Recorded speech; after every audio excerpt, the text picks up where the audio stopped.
Babies are prone to colds and their noses are plugged right away. Excessive mucus clogs their breathing and bothers them when they are eating and sleeping. A slightly damp environment helps them to get decongested. The humidifiers are useful, since the heaters dry the environment a lot. Although the baby has a bad time when we remove the snot, it is necessary to do so. If the mucus becomes infected, they can cause sinusitis, otitis, pharyngitis. How can I remove the baby's snot? The baby's nose is cleared with a nasal wash. First you have to put the baby on his back, turn his head to one side and apply saline solution to moisten the nostrils. Then you have to remove the secretions.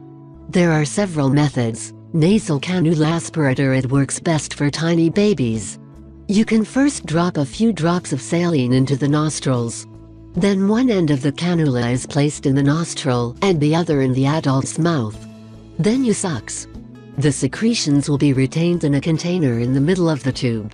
Ergonomic nasal aspirator expert. It is somewhat less effective than the cannula because the nose of the babies is very small and sometimes the expert does not manage to make the vacuum necessary to suck the snots. It is very easy to use. First the rubber bulb is tightened, it is inserted into one of the nostrils and, once inside, it is released gradually.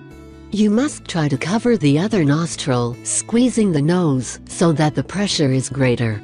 Nasal tweezers. There are special tweezers to remove dry mucus. They have a safety stop that prevents too much insertion in the baby's nose. They are not essential, but sometimes they can come in handy. The sticks are not advised, because you could harm the child by not calculating well where you introduce it. If you have a dry snot, it is better to use a nose clip or a finger very carefully. When should you remove your baby's snot? 3 or 4 times a day is usually enough. It is not necessary to be obsessed or to be continually taking away the snots, because we could produce wounds in the nose or a small hemorrhage. If we just notice a snore caused by a few snots but the child is happy, eat well and sleep well, then leave him. It means that the snot does not bother him. When we feel that baby is uncomfortable, they tend to vomit more easily than adults, and snot often causes nausea. Before sleeping, babies breathe 90% of the time through the nose, yet they do not have too pronounced the reflex of breathing through the mouth.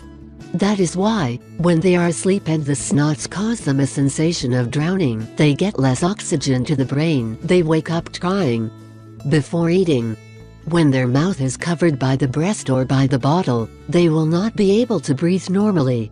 That is why, when they have many snots and they bother them, they usually eat less. They also tend to vomit more.